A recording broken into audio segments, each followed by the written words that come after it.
Ah là là. Me revoilà. Après à peu près une semaine. Ah là là là là. On va essayer d'être régulier, d'avoir un très très bon rythme. Et c'est parti. Bienvenue dans la review du chapitre 409 de Anta Anta. C'est une review plus ou moins intéressante, hein. On verra pourquoi le plus, on verra pourquoi les moins. Mais bon, encore une fois, hein, le retour du roi. Le retour du roi, ça fait plaisir qu'il soit revenu. Et waouh,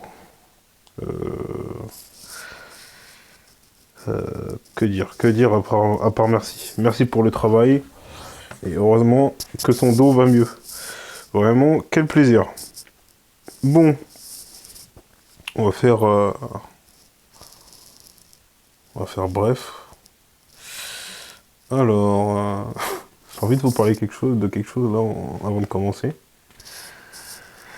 Vous souvenez-vous de votre premier baiser? J'en connais une qui ne l'oubliera pas de sitôt. Moi, je me souviens de mon premier baiser, je vais vous raconter un peu. Parce que ça m'a vraiment fait rire. Alors, c'était une fille qui s'appelait Sandra. Donc, en fait, je l'avais connue par, euh, par le biais d'une de mes tantes. C'était voilà, c'était une fille de mon âge, etc.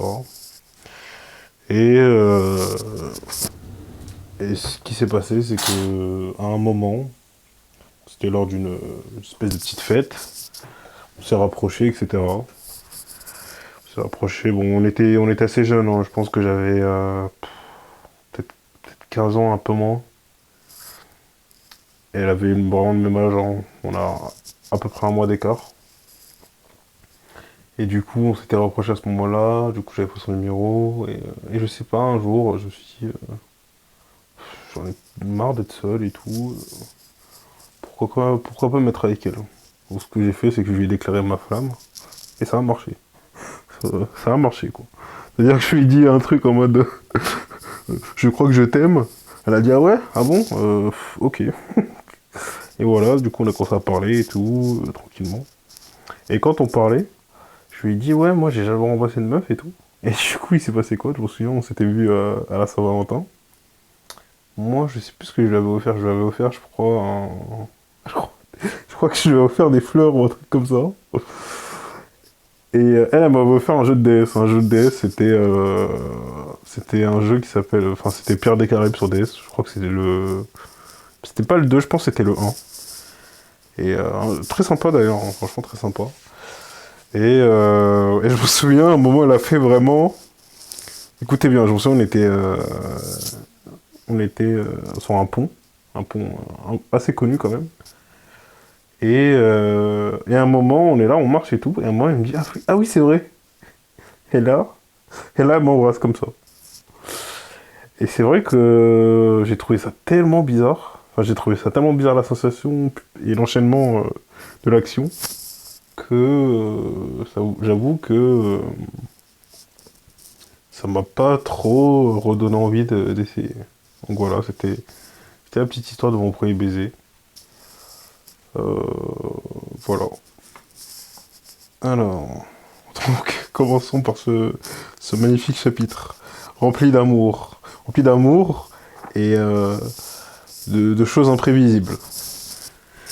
Alors, ben, on recommence avec Madame Morena, enfin celle qui se fait passer pour Madame Morena, et leur petit jeu de cartes, qui est sûrement comme j'avais dit dans la dernière review, qui est très sûrement une condition d'activation de son pouvoir en fait.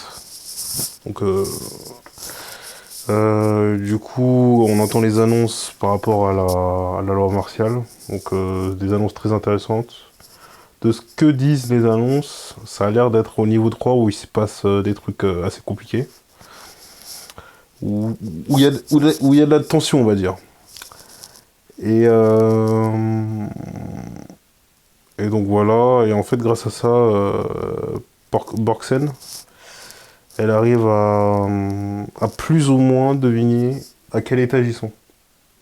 Elle arrive plus ou moins à deviner à quel étage ils sont, grâce aux annonces, parce elle se dit que certaines annonces ne seraient pas à certains étages, etc. Elle est assez très logique, hein. Elle est assez logique.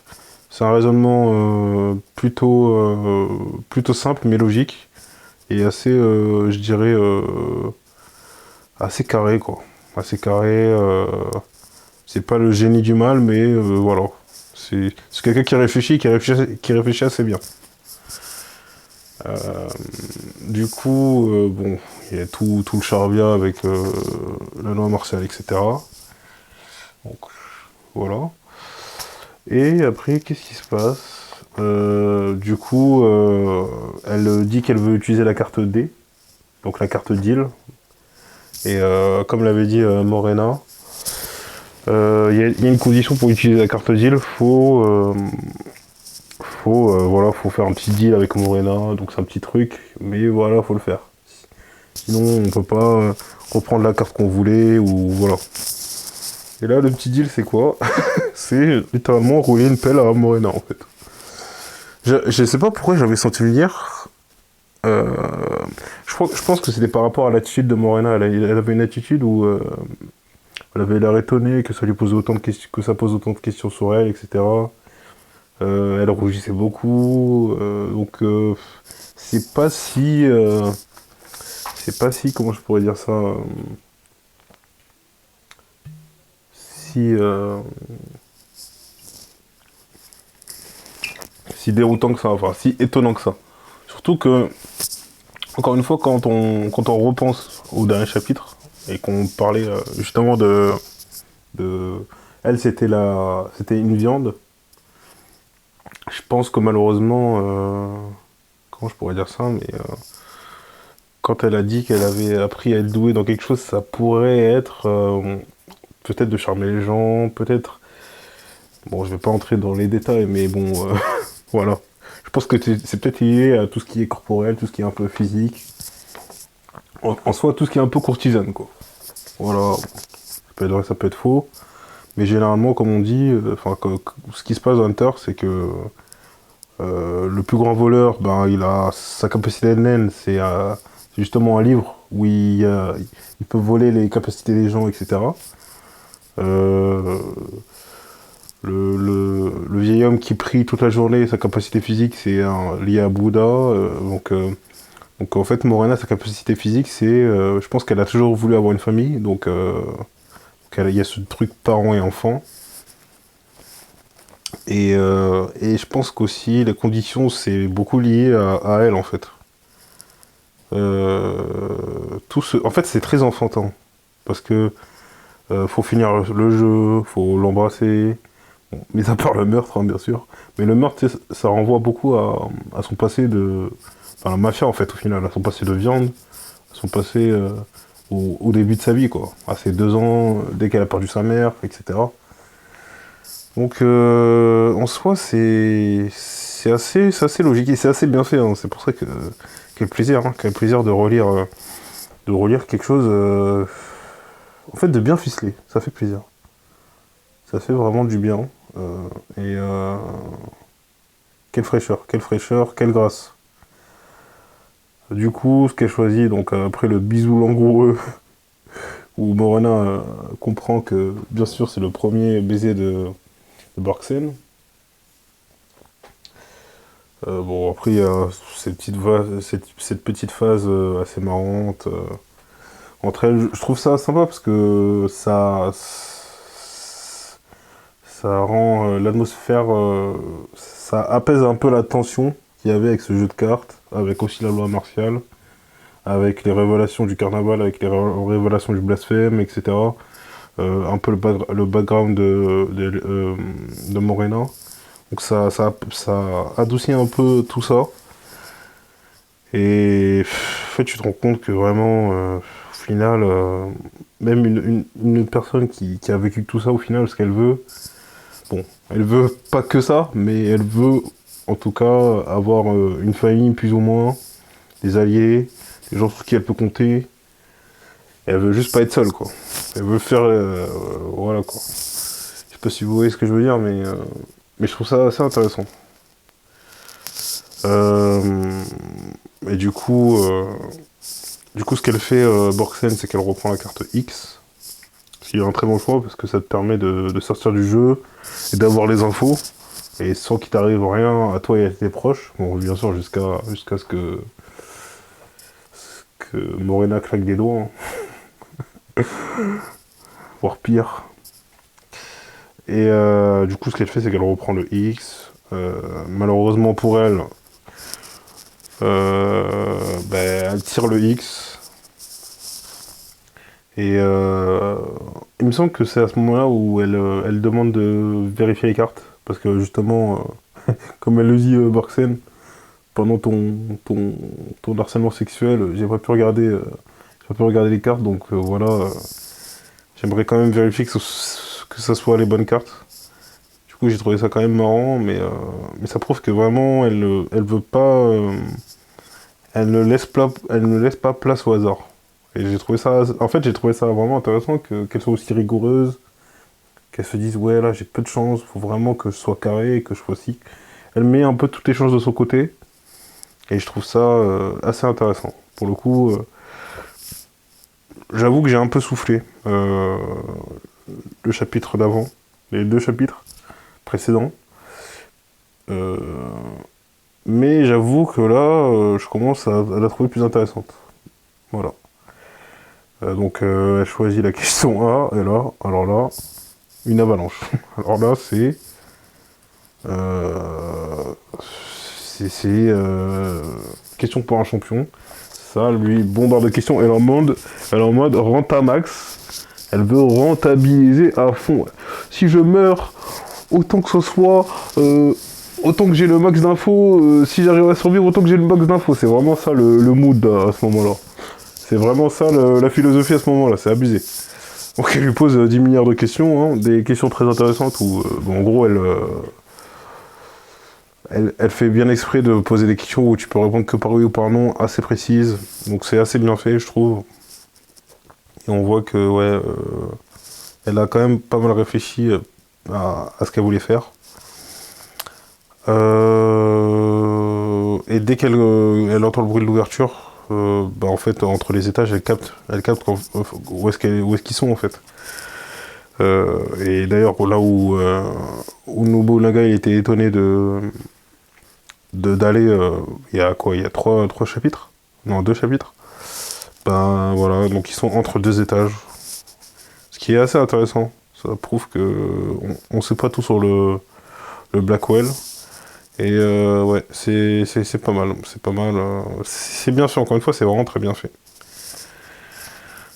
Alors, donc elle capte qu'ils sont entre l'étage 2 et 3. Et du coup, elle a la confirmation terrifiante que la carte No, effectivement, ça entraîne la mort. Bon, ça, on s'en doutait, hein, sans douter. Euh, et voilà. Ensuite, qu'est-ce que je voulais dire? Ce qui est intéressant, ce que j'ai trouvé intéressant, c'est que le fait qu'il reste la carte R et la carte No à la fin, je trouve que ça donne un vrai suspense, dans le sens où en fait c'est soit la mort, soit elle peut faire un choix, mais on sait pas quel choix elle va faire. C'est très intéressant parce que dans la logique, tout le monde s'est dit, je pense, à ce moment-là, qu'elle allait prendre X. Et en fait, je pense que c'est ça qui a été très intéressant dans ce chapitre-là, c'est qu'à la fin, quand on voit qu'elle prend le yes, en fait, tu comprends qu'elle a compris que qu'il fallait, enfin, comment je pourrais dire ça, qu'il fallait qu'elle se mette au niveau, qu'il fallait qu'elle se mette à la page un peu. Quand je dis ça, j'entends quoi? J'entends le naine. J'entends le naine. J'entends le fait d'avoir des alliés. J'entends le fait de comprendre qu'en fait, la guerre, elle a commencé et que c'est pas des lol. que la plupart des gens ils ont du naine. En fait, c'est ce que je disais un peu dans la dernière review, c'est que ils sont par terre. Là, ils sont par terre, le groupe de potes de Serenich. Et en fait, j'ai l'impression que peu à peu, quand elle a vu la, la manière dont Morena, elle était vraiment motivée à faire le taf, hein, motivée à vraiment détruire le livre, à détruire l'histoire et tout. Euh, Elle s'est dit qu'il fallait qu'elle mette, je pense, le maximum de chances de son côté pour essayer de la stopper. Et je trouve ça vraiment très intéressant, le choix qu'elle fait à la fin de prendre le oui, en fait. Parce que ça prouve que Morena, elle est prête à tout, mais elle aussi, elle a capté, elle a compris qu'il faut être prête à tout, parce que c'est pas une blague. C'est pas une blague, et que c'est des gens qui ont le pouvoir, c'est des gens qui ont réussi à avoir le pouvoir, et c'est des gens qui seront prêts à tout pour atteindre leur but. Que ce soit Morena, que ce soit Charinich, que ce soit peut-être Benjamin, que ce soit les autres princes, etc., les autres chefs de mafia, etc., les autres hunters. En fait, c'est ça que j'ai trouvé très intéressant. Et c'est pour ça que je vous dis que je trouve que on sent que quand même elle sait réfléchir, elle sait prendre des bonnes décisions au bon moment. Ce que je dirais, c'est que ça fait beaucoup quand même, 3 chapitres sur le jeu. Heureusement que c'est fini. Donc je trouve ça quand même un peu chiant. Parce que, en fait, là il s'est passé beaucoup de choses. Dans le sens où c'est pas ce que Nobunaga il allait, enfin s'il a rencontré des gens, c'est pas eux s'ils ont le reste de la brigade fantôme, s'ils ont rencontré des gens, s'ils ont au final atteint leur but là où ils voulaient aller en allant là d'étage entre les étages, etc. Bref, on sait pas si Kuro et le chien ils ont vraiment parlé ou pas, s'il a réussi à le convaincre et tout. En fait, on sait rien de tout ce qui s'est passé et ça a été vraiment comme un stand-by. Le seul truc qu'on sait, c'est qu'il y a la loi à Marseille et voilà. On sait pas, oui, c'est Hackenberg.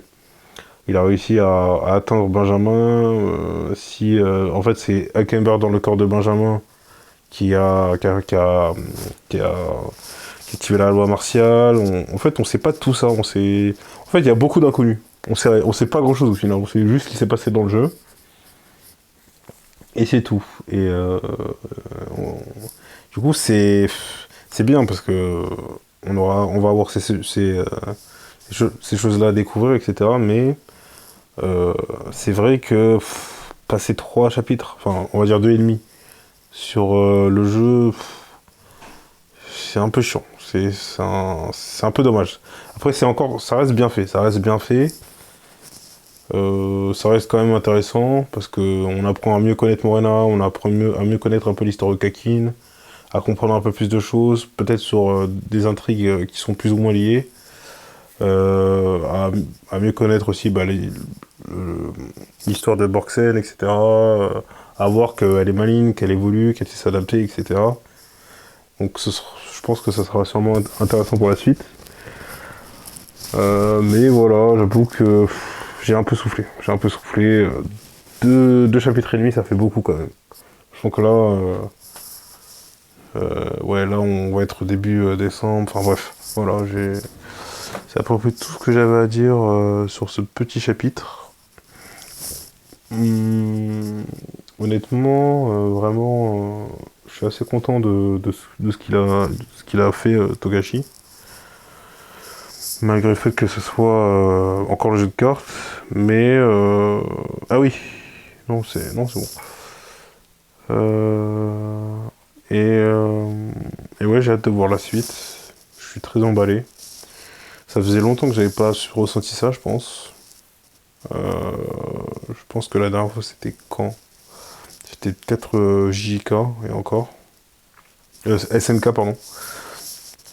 SNK ou JJK, l'arc de Shibuya, parce que moi j'avais commencé à lire, après j'avais arrêté, et j'avais vu l'anime de l'arc de Shibuya, et ça a été une claque de folie pour moi, vraiment. C'est un truc que je mets vraiment dans mon top arc, l'arc de Shibuya. Mais bon, ça j'en reparlerai, je pense, dans une vidéo, un truc que tout le monde a fait, mais ça m'a tellement marqué qu'il faut que je fasse quelque chose pour exprimer vraiment ce que j'ai ressenti. Euh, donc, hâte de voir la suite. Très intéressant cette fin de chapitre. Et puis, voilà. Je pense que j'ai fait le tour. Merci à vous de m'avoir écouté. Moi et mes petites histoires d'amour, là, mes petites amourettes. Et franchement, c'était un chapitre sympa. Donc, j'ai hâte de voir la suite. À très très vite pour de nouvelles aventures. C'était moi, l'ermite.